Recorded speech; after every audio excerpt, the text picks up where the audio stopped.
When you aim for perfection, you will discover it's a moving target.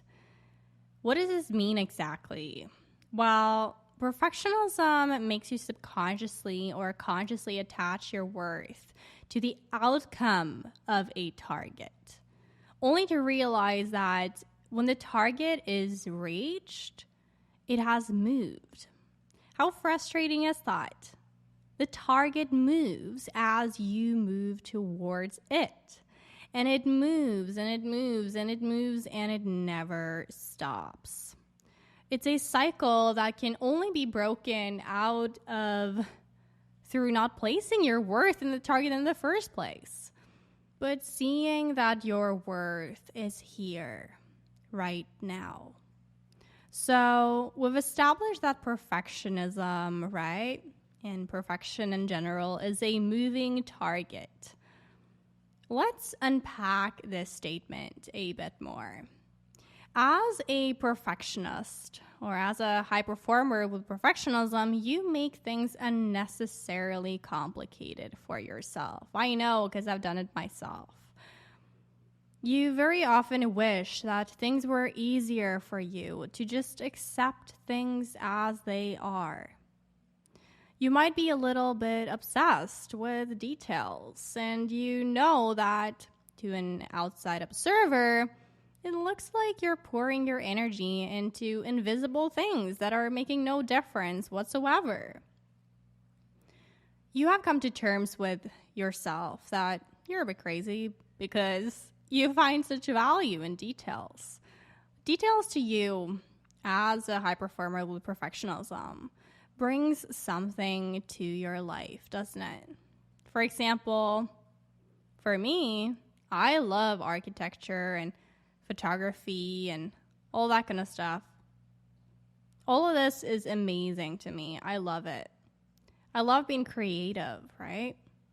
And when you look closely, there's so much more going on than what you can see on the surface. There are layers on layers on layers of information to absorb. There's like richness and minutia. And as a high performer with perfectionism, you feel this way with the weirdest things, like the cities you spend time in. There's something comforting about that. It's like you find comfort in depth, in details, in the non-essential. You may even look at your hands and just stare at the lines and creases. You may look at the light in absolute awe as it shines through the window. But here's the thing. Isn't this detail obsessiveness a bit suffocating sometimes too when it turns into perfectionism?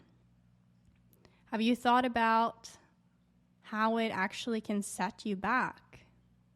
How it can destroy your sense of productivity and forward movement in life and business? No matter what you do, you think to yourself, this can be done better.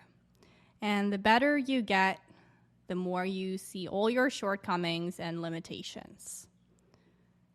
It's like you don't feel that perfection in which you imagined in the beginning. You just can't do crappy work, or that is what you call it. You don't allow yourself to do something that's half-assed and that you don't believe in because you don't feel good about it, right?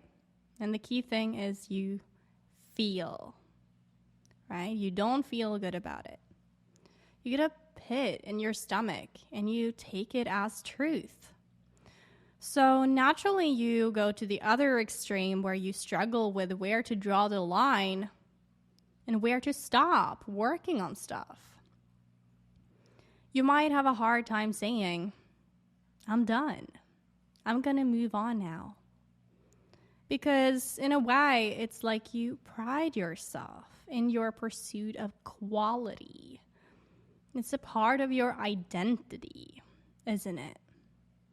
It's also funny because you probably can watch others show their awkward selves like I just did right now, showing that I'm a human being by stumbling on my words. But you don't want to see that in yourself, do you? Much of your free time is probably spent how you can improve, right? You think about that, ponder upon that. Your head is spinning. How can I improve this and that? How can I improve? How can I get my message across the best to people? How can I make this service or product to be validated by the market? How can I improve?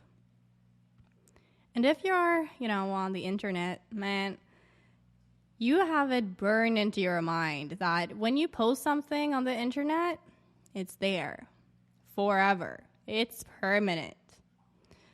You probably overthink your marketing, believing that you only have people's attention for a few seconds or minutes, so it better be good, right? You'd like to give people the best experience they can get before you disappear again in the sea of content that's out there.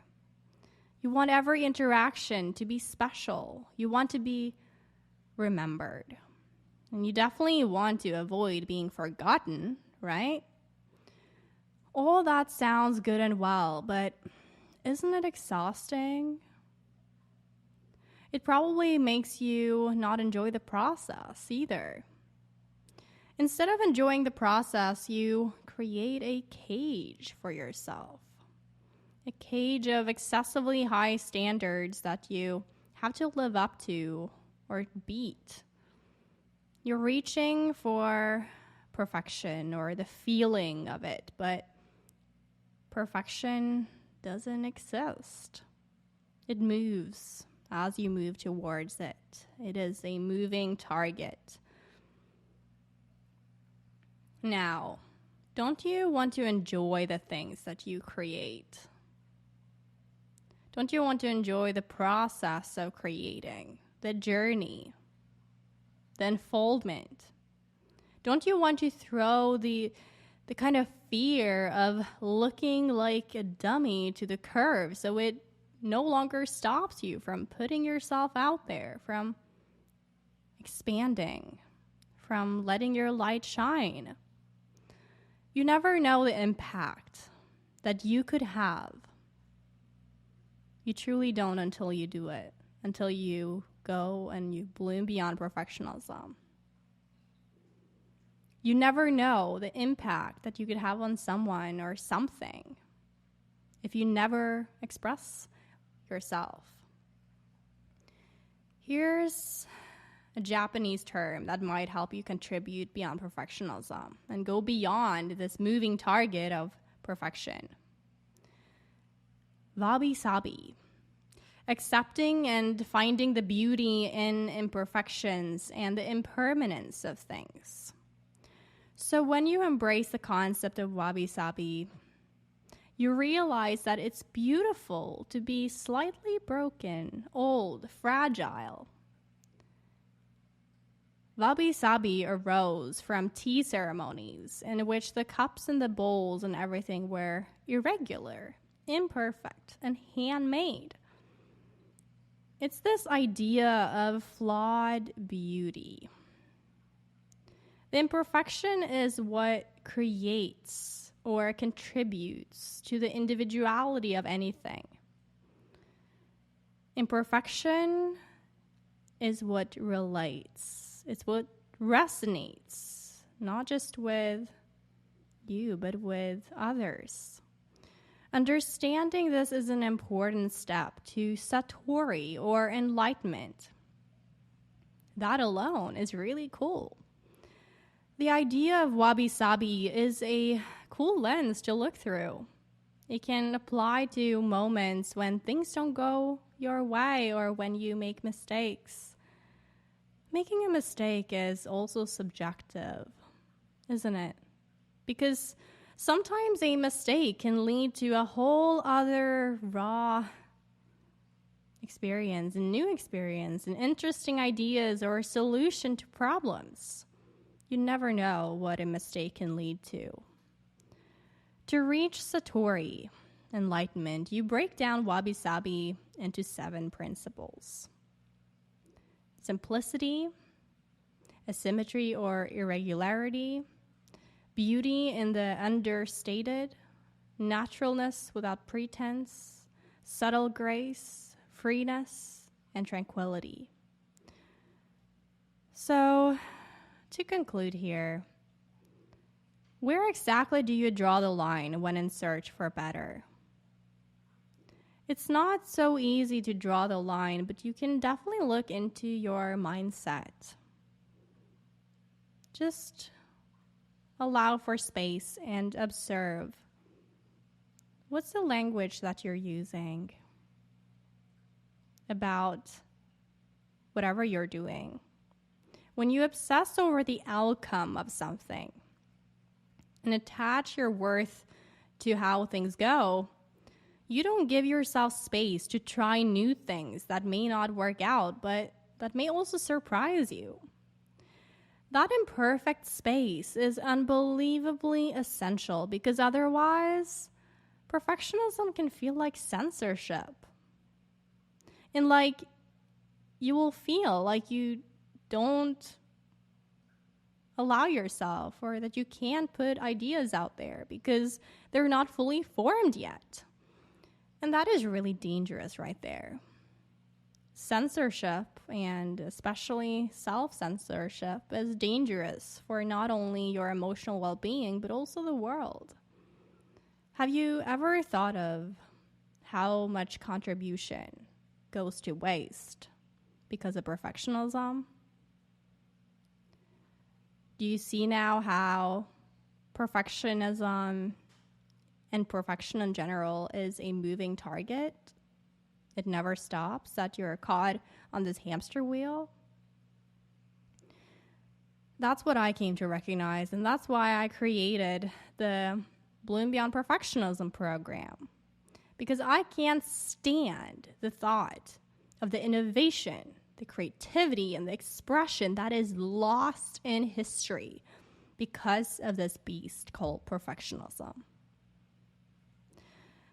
But I want to help high performers create a life and business of freedom from perfectionism for free first. So apply to join the Bloom Beyond tribe by going to bloombeyond.com/apply and get on the wait list to join the tribe of sunflowers and bloomers today.